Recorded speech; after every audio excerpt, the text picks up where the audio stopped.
مفلس زندگی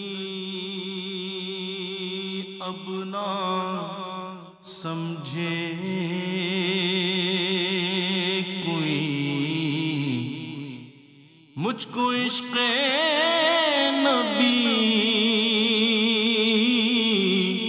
اس قدر مل گیا۔ اعوذ باللہ من الشیطان الرجیم، بسم اللہ الرحمن الرحیم۔ ناظرین محترم، السلام علیکم ورحمۃ اللہ وبرکاتہ۔ میں ہوں آپ کا میزبان محمد رئیس احمد۔ درس قرآن کے ساتھ ہم آپ کی خدمت میں حاضر ہیں برائے ایصال ثواب۔ ARY نیٹ ورک کے بانی اور متعدد NGOs، متعدد سماجی اداروں کے سربراہ اور بانی حضرت حاجی عبدالرزاق یعقوب رحمۃ اللہ علیہ کے ایصال ثواب کے لیے آج ایک بار پھر درس قرآن کا اہتمام کیا گیا ہے۔ اسلاف کا یہی طریقہ کار رہا ہے اور یہی تعلیمات ہیں کہ جب ہم اپنے مرحومین کو یاد کریں تو اللہ کا پاک کلام پڑھا جائے، اس کا ترجمہ پیش کیا جائے، اس کی تفسیر علماء حضرات سے جانی جائے اور مرحوم کے درجات کی بلندی اور مغفرت کے لیے دعائیں کی جائیں۔ یہی ایک طریقہ کار ہے جو مہذب انداز ہے اور جو علماء حضرات نے ہمیں تعلیم کیا ہے اور جو اسلاف سے تعلیم شدہ جو چیزیں ہیں اس کے تحت یہ درس قرآن کا اہتمام کیا گیا ہے۔ ناظرین محترم، سبھی لوگ اس دنیا میں آئے ہیں، آنے کے بعد ان کو جانا ہے، یہ سفر ہے زندگی کا جو ایک مکمل ہونا ہے ایک وقت میں۔ لیکن بہت سے لوگ اس دنیا میں آنے کے بعد ایسے کام، ایسے امور انجام دے جاتے ہیں کہ جن کے جانے کے بعد بھی انہیں یاد رکھا جاتا ہے۔ مخلوق خدا کی خدمت ہے، ان کی جو ہے مصیبت میں کام آنا، ان کے لیے کوئی نہ کوئی ایسا سبب پیدا کر دینا خوشی کا۔ اس حوالے سے حاجی عبدالرزاق یعقوب رحمۃ اللہ علیہ نے بہت بڑے بڑے امور انجام دیے اور آج بھی اسی لیے ان کے دنیا سے جانے کے بعد بھی انہیں بہت اچھے الفاظ میں یاد کیا جا رہا ہے اور ان کی خدمات کو خراج تحسین پیش کیا جا رہا ہے۔ ان کی مغفرت اور درجات کی بلندی کے لیے دعائیں کی جا رہی ہیں۔ والدین کے بعد کوئی ایک بھائی یا بہن میں سے اگر کوئی ایسا فرد ہو کہ جو تمام لوگوں کی سرپرستی کرے اور انہیں اپنی اولاد کی طرح رکھے اور ان کی تربیت کے ساتھ ساتھ ان کی ترقی کے لیے راہیں ہموار کرے، ہمیشہ خاندان میں اس شخص کا نام سربلند رہتا ہے، جیسا کہ ہم مرحوم کے لیے آج پروگرام کر رہے ہیں۔ تو اس پروگرام میں تلاوت قرآن کریم کی جائے گی، ترجمہ پیش کیا جائے گا اور اس کے بعد تفسیر کے حوالے سے جو ہے انشاءاللہ ہم زحمت کلام دیں گے۔ ممتاز و معروف عالم دین، ایک ایسے عالم دین جو پوری دنیا میں ماشاءاللہ پسند کیے جاتے ہیں، پہچانے جاتے ہیں، احترام کیا جاتا ہے آپ کی بات کا، اور آپ کی فالوئنگ میرا خیال ہے کہ دنیا بھر میں بہت زیادہ بڑی فالوئنگ اگر کسی شخصیت کی ہے تو وہ حضرت قبلہ مفتی محمد اکمل مدنی صاحب کی ہے۔ تشریف فرما ہے۔ السلام علیکم ورحمۃ اللہ وبرکاتہ۔ السلام ورحمۃ اللہ۔ اور تلاوت کے لیے قاری محمد سلمان میمن صاحب تشریف فرما ہے۔ السلام علیکم ورحمۃ اللہ وبرکاتہ۔ السلام ورحمۃ اللہ۔ تو ہمارے ساتھ حاضرین بھی موجود ہیں، ہم سب جب اجتماعی دعا کریں گے آخر میں تو انشاءاللہ یہ سب آمین کے ساتھ ہمارے ساتھ شامل رہیں گے۔ السلام علیکم ورحمۃ اللہ وبرکاتہ۔ تو آئیے، باقاعدہ طور پر درس قرآن کا آغاز تلاوت قرآن کریم سے کیا جا رہا ہے۔ میں قاری محمد سلمان میمن صاحب سے گزارش کروں گا کہ تلاوت قرآن کریم کی فرمائیں۔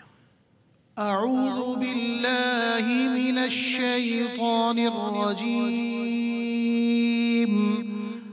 بسم اللہ الرحمن الرحیم۔ یا ایہا الذین آمنوا ارکعوا واسجدوا واعبدوا ربکم وافعلوا الخیر لعلکم تفلحون۔ وجاہدوا فی اللہ حق جہادہ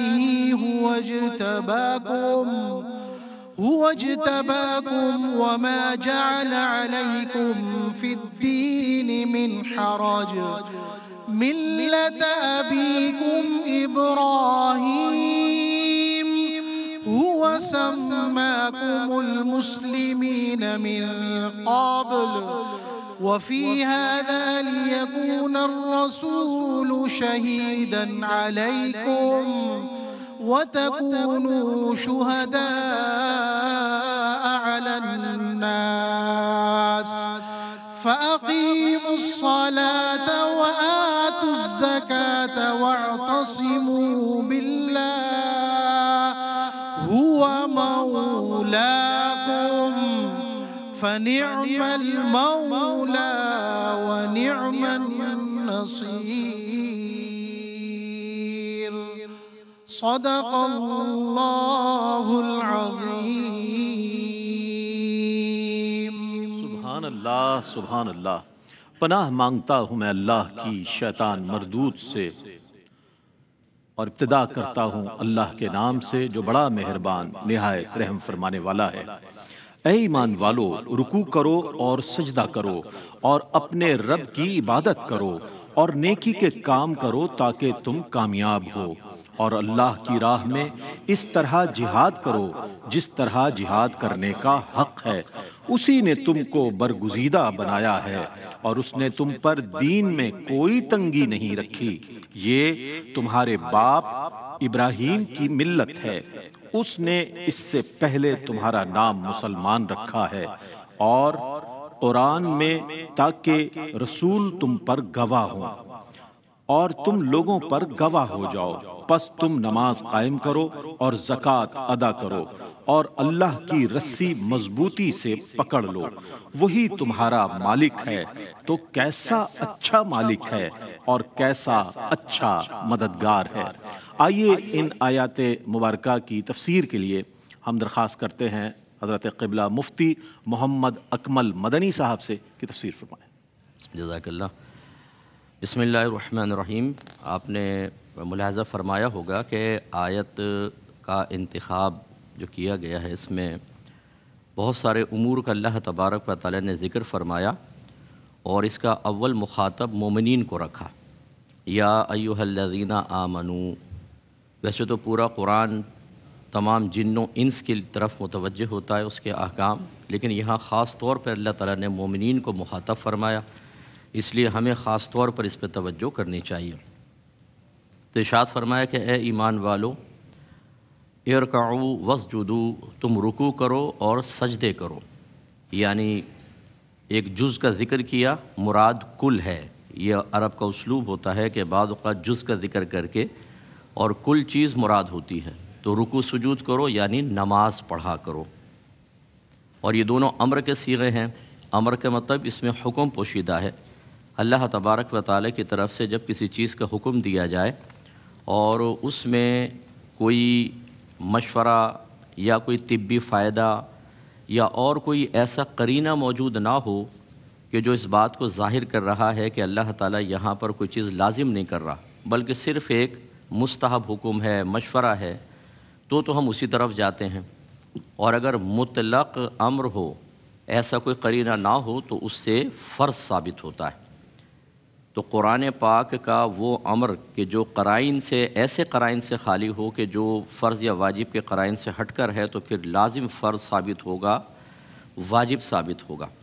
تو اس کا مطلب ہے یہاں تو فرض ثابت ہو رہا ہے، اور فرض کا مطلب یہ ہوتا ہے کہ جو چیز قرآن سے ثابت ہو گئی اس کی فرضیت کا اعتقاد رکھنا بھی لازم ہوتا ہے، اور عملی طور پہ اس کو اختیار کرنا بھی لازم ہوگا۔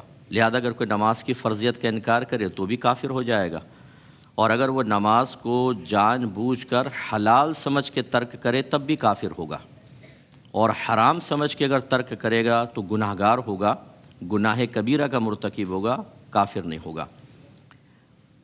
پھر فرمایا کہ وَاعْبُدُوا رَبَّكُمْ، اپنے رب کی بندگی اختیار کرو۔ بندگی کا مطلب یہ ہوتا ہے کہ ہر معاملے میں جس میں اللہ تبارک و تعالی نے حکم دیا، اپنے سروں کو جھکا لو، اس میں اپنی عقل سے کوئی ایسی چیز نہ نکالو، کوئی ہیلا، کوئی بہانہ، کوئی عذر، جس کی بنا پر اللہ تبارک و تعالیٰ کے احکام سے روگردانی کر لینا اپنے لیے انسان جائز سمجھنے لگ جائے۔ اور یہ ہمارے یہاں بڑی خرابی ہے کہ ہر شخص، مثلا اگر آپ کسی سے کہیں کہ جی نماز پڑھ لو، کہتے ہیں یار آج کل تو ٹائم نہیں ملتا بالکل۔ وہ سمجھتا ہے شاید کاروبار میں مشغولیت، اس کے بعد رات میں تھک ہار کے گھر پر آنا، پھر بیوی بچوں کو ٹائم دینا، یہ میرے لیے اس قدر مشکل بن چکا ہے کہ اب میں اللہ تبارک و تعالیٰ کی کامل بندگی نہ کروں تو امید ہے کہ اللہ تعالیٰ مجھ سے درگزر فرما لے گا، حالانکہ ایسا نہیں ہوتا۔ اس لیے ہم عوام سے یہ کہتے ہیں کہ آپ کو اگر کسی دین کی پابندی میں مشکل محسوس ہو رہی ہے اور آپ کسی رعایت کو چاہتے ہیں آپ کسی رعایت کو چاہتے ہیں تو علماء کرام سے پہلے رجوع کریں، کیونکہ آگے آیت آ رہی ہے، اس کے تحت بھی میں عرض کرتا ہوں کہ علماء یہ بتائیں گے کہ یہاں پر آپ کو کوئی رعایت مل سکتی ہے کہ نہیں. اگر ہوگی تو وہ بتا دیں گے، اگر نہیں ہے تو اسٹرکٹلی اس پر عمل کرنا لازم ہوگا. اللہ تعالیٰ نے دوسرے مقام پہ ارشاد فرمایا کہ یا ایھا الذین آمنوا اطیعوا اللہ و اطیعوا الرسول و اولی الامر منکم. اے ایمان والو، اللہ تعالیٰ کی اطاعت کرو یعنی قرآن پر عمل کرو، اور رسول کی اطاعت کرو یعنی حدیث پر عمل کرو، اور ان کا حکم مانو جو تم میں حکم والے ہیں. اولی الامر منکم، اس کا مطلب ہے اللہ تعالیٰ نے یہاں اولی الامر منکم سے مراد ہیں علماء، مفتیان کرام، مجتہدین، جو لوگوں کو احکام سکھاتے ہیں، علم سکھاتے ہیں، تربیت کرتے ہیں، اصلاح کرتے ہیں. تو اللہ تعالیٰ نے دیکھیں اپنے اور رسول کی اطاعت کے ساتھ اولی الامر منکم کو ملایا ہے. تو اس سے نتیجہ نکلتا ہے، مفسرین فرماتے ہیں، علماء اسلام ارشاد فرماتے ہیں کہ شریعت تھیوری کو کہتے ہیں. تو اللہ نے بیان فرما دیا قرآن بھی شریعت ہے، حدیث بھی شریعت ہے، اور جب علماء قرآن و حدیث کی روشنی میں کوئی حکم بیان فرمائیں تو وہ بھی عین شریعت ہے. وہ پھر علماء کا کہنا نہیں ماننا، بلکہ وہ حقیقتاً اللہ تعالیٰ اس کے رسول کا کہنا ماننا ہے، کیونکہ انہوں نے حکم دیا ہے کہ اولی الامر منکم کی اطاعت کرو. تو اس لیے ضروری ہے کہ کوئی بھی ہمارا بھائی بہن اگر کوئی پریشانی محسوس کرتا ہے تو وہ علماء سے رجوع کرے. جیسے باہر کے ملکوں میں پردے کے مسائل ہوتے ہیں، بعض بچیاں جاب کرنے پر مجبور ہوتی ہیں تو آفس ریکوائرمنٹ علیحدہ علیحدہ ہوتی ہے. پھر وہ کویشچن کرتی ہیں کہ کیا ہمیں باہر کے ماحول کے اعتبار سے اور اس مشکل اور تنگی میں کہ ہمیں بھی جاب کرنی پڑ رہی ہے، شریعت ہمیں کوئی رعایت دیتی ہے کہ نہیں. تو اب یہ علماء کا کام ہوتا ہے کہ پھر وہ ان کو دیکھتے ہیں کہ شریعت کوئی رعایت دے رہی ہے تو رعایت بتا دیتے ہیں، نہیں دے رہی تو منع کرتے ہیں. تو بہرحال اللہ تعالیٰ کی بندگی اختیار کرو، اس میں یہ حکم ہے کہ اپنے پاس سے ہیلے بہانے نہ بناؤ، بلکہ واقعی ایک جیسے غلام ہوتا ہے اپنے آقا کا کہنا مانتا ہے، اسی طریقے سے بندے کو اپنے رب کا حکم ماننا چاہیے. وَافْعَلُوا الْخَيْرَ، اور نیکی کے کام کرو. الخیر پہ چونکہ الف لام داخل ہے، اس سے ہم جن سے خیر بھی مراد لے سکتے ہیں، اور مراد یہ ہے کہ بہت زیادہ نیکیوں کے کام کرو. تو جب اللہ نے حکم فرما دیا کہ نیکی کے کام کرو تو ہمیں نیکی کا کام کرنا فرض ہوا. سوال یہ پیدا ہوتا ہے کہ نیکی کا کام ہے کیا؟ کون کون سے کام ایسے ہیں جو نیکی کے کام کہلائیں گے؟ تو ہمارے ہاں جب بھی ہم ایسی بات سنتے تو ہمارے ذہن میں آتا شاید نماز، روزہ، حج، زکوٰۃ، بچیوں کی شادی کر دینا، غریبوں کو کھانا کھلا دینا. اچھی بات ہے، لیکن اس کی جانب مخالف کو بھی ذہن میں رکھیں کہ گناہ سے بچنا بھی ایک نیکی کا کام ہوتا ہے. سبحان اللہ. ہم بعض اوقات صرف بعض اچھے افعال کے ارتکاب کو تو نیکی قرار دے دیتے ہیں، لیکن اس کی جانب مخالف کی طرف نہیں جاتے. نبی کریم صلی اللہ علیہ وسلم نے حضرت ابو ہریرہ رضی اللہ تعالی عنہ سے ارشاد فرمایا اتق المحارم تکن اعبد الناس. اے ابو ہریرہ، حرام کاموں سے بچو، تم لوگوں میں بڑے عبادت گزار ہو جاؤ گے. سبحان اللہ. سبحان. اب ہم تو اس کو عبادت سمجھتے ہی نہیں ہے کہ گناہ چھوڑنا بھی کوئی عبادت ہے. ہم کہتے ہیں یہ بڑی عبادت گزار ہیں. کیا کرتے ہیں؟ ماشاءاللہ دن میں روزہ رکھتے ہیں، رات کو اٹھ کے تہجدیں پڑھتے ہیں. ٹھیک ہے، یہ بھی عبادت کا ایک حصہ ہے، لیکن جانب مخالف پر بھی توجہ کرنی چاہیے. اس لیے میں اکثر یہ روایت بیان کرتا ہوں کہ سرکار صلی اللہ علیہ وسلم سے پوچھا گیا کہ ایک عورت ہے، وہ دن میں روزے رکھتی ہے، رات کو اٹھ کے نمازیں پڑھتی ہے، یعنی فرائض تو پورے کرتی ہے، نوافل کی اتنی کثرت ہے، لیکن اپنی زبان سے لوگوں کو اذیت پہنچاتی ہے. سرکار نے فرمایا لا خیر فیہا ہی فی النار، اس میں کوئی بھلائی نہیں، وہ جہنم میں ہے. اور پھر رسول اللہ ایک عورت ایسی ہے کہ جو صرف فرض نماز اور فرض روزے پورے کرتی ہے، یعنی نوافل کی کثرت نہیں ہے، اور پنیر کے ٹکڑے صدقہ کرتی ہے، لیکن اپنی زبان سے کسی کو اذیت نہیں پہنچاتی. سرکار نے فرمایا کہ ہیا فی الجنہ، وہ جنت میں ہے. سبحان اللہ. اب ہمارے ہاں ہم بعض اوقات حاجی صاحب ہو جاتے ہیں، بعض اوقات حافظ صاحب ہو جاتے ہیں، بچوں کو کھانا کھلا رہے ہیں، نماز پڑھ رہے ہیں، روزہ رکھ رہے ہیں، اور اپنی زبان سے لوگوں کو تکلیف پہنچا رہے ہیں. تو وہی ہم نے خیر کا ایک پہلو تو اپنے ذہن میں رکھ لیا، یہ نہیں سوچا کہ اگر ہم نے گناہ نہیں چھوڑے تو ہو سکتا ہے اللہ تعالیٰ ناراض ہو کر ہماری تمام نیکیوں کے باوجود ہمارے لیے آخرت میں کوئی سخت حکم ارشاد فرما دے. اس لیے جو اللہ نے فرمایا کہ نیکی کا کام کرو، ہمیں یہ توجہ کرنی چاہیے کہ جو نیک اعمال میں یا جتنی بھی شرعی اعمال ہوتے ہیں ان میں جو درجہ بندی ہے اس کو اپنے ذہن میں رکھیں. مثال کے طور پہ اس طرف لے لیں تو پہلے فرض ہے، پھر واجب، پھر سنت موقدہ، پھر سنت غیر موقدہ، پھر مستحب. اور اس کے جسٹ اپوزٹ آئیں تو حرام، مکروہ تحریمی، پھر سنت مؤکدہ کا ترک جس کو شرعی اصطلاح میں اساءت کہتے ہیں۔ حرام، مکروہ تحریمی، اساءت، مکروہ تنزیہی، خلاف اولا۔ تو ادھر کے پہلے تین اور ادھر کے پہلے تین یہ خیر میں آتے ہیں، فرض، واجب، سنت مؤکدہ، اور اس کی جانب مخالف حرام، مکروہ تحریمی، اساءت۔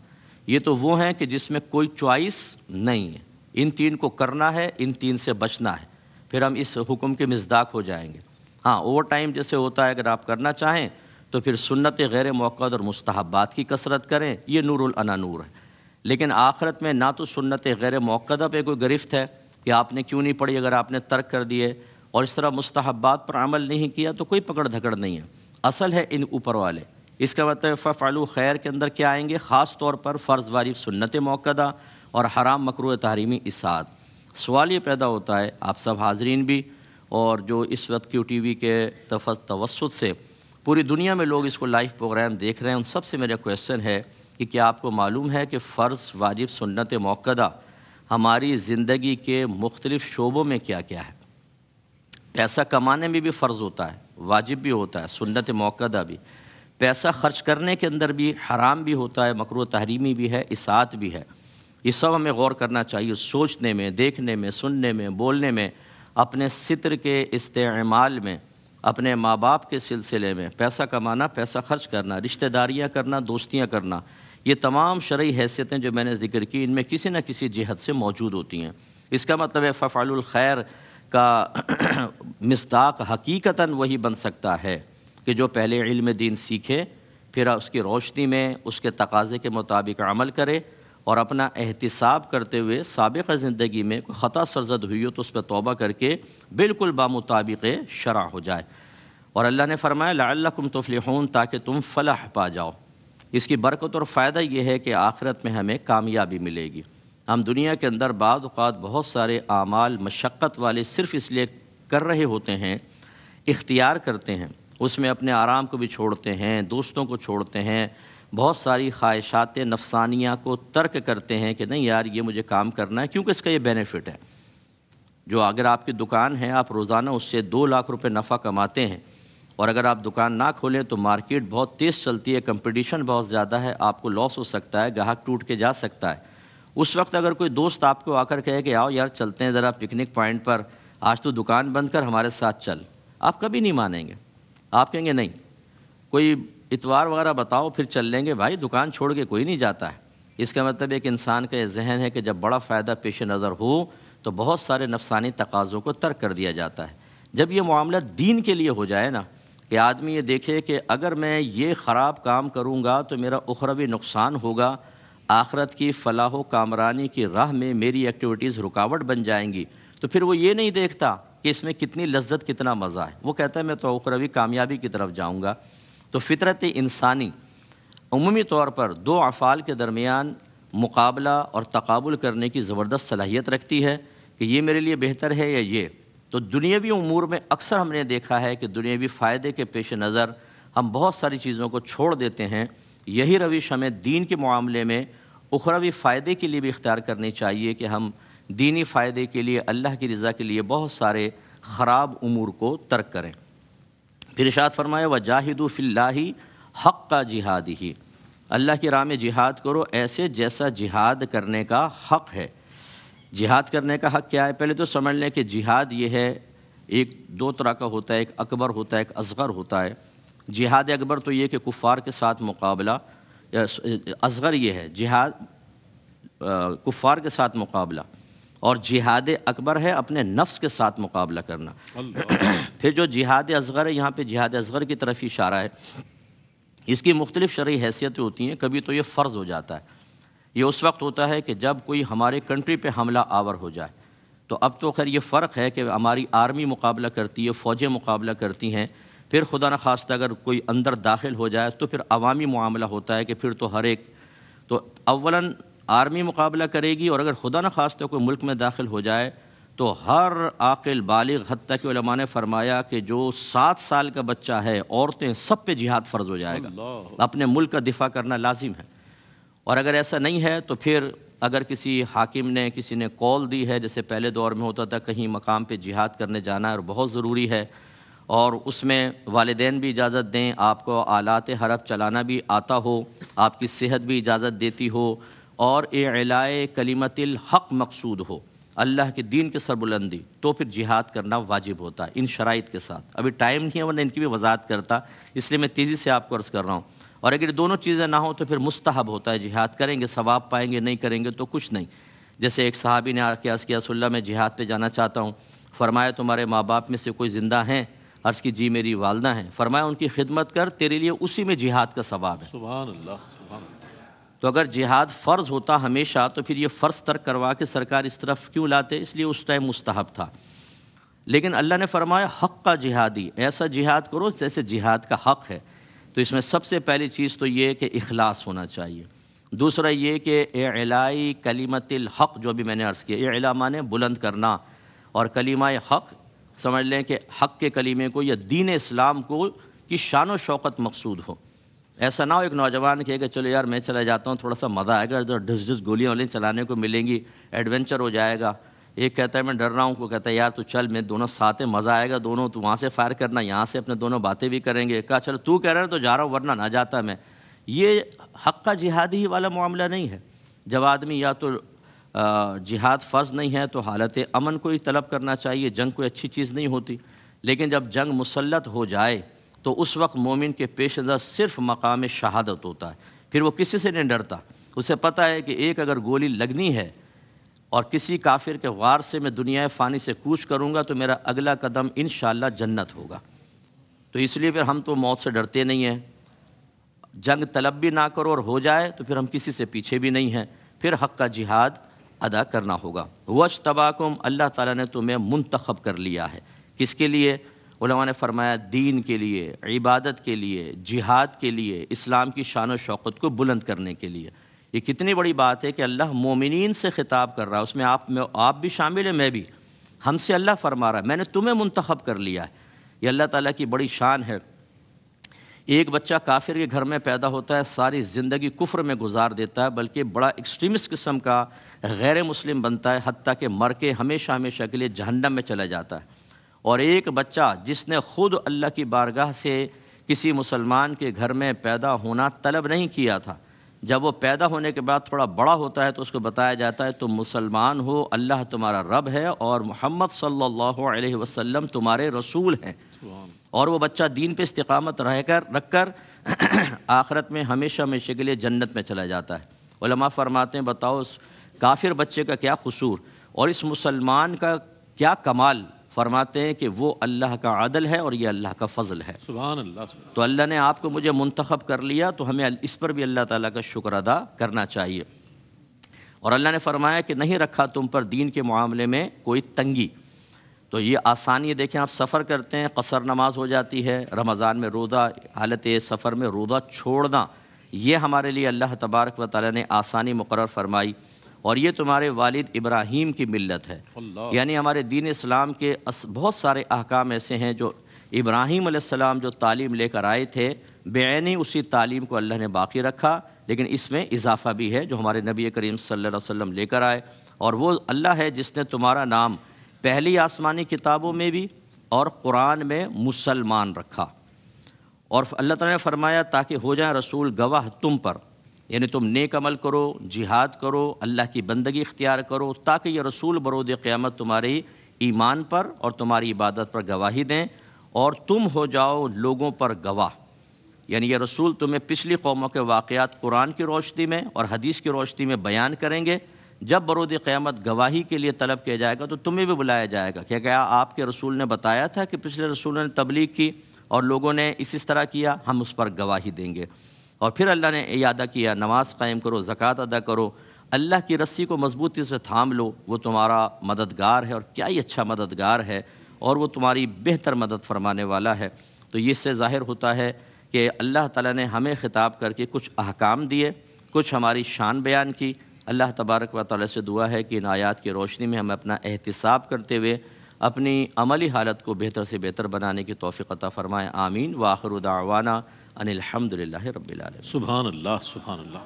بہت ہی خوبصورت انداز میں قبلہ مفتی محمد اکمل مدنی صاحب تلاوت کی گئی آیات مبارکہ کی تفسیر بیان فرما رہے تھے۔ درس قرآن میں ایک مختصر سا وقفہ ہے، وقفے کے بعد لوٹیں گے، ہمارے ساتھ رہیے گا۔ زندگی اب نہ سمجھے کوئی، مجھ کو عشق نبی اس قدر مل گیا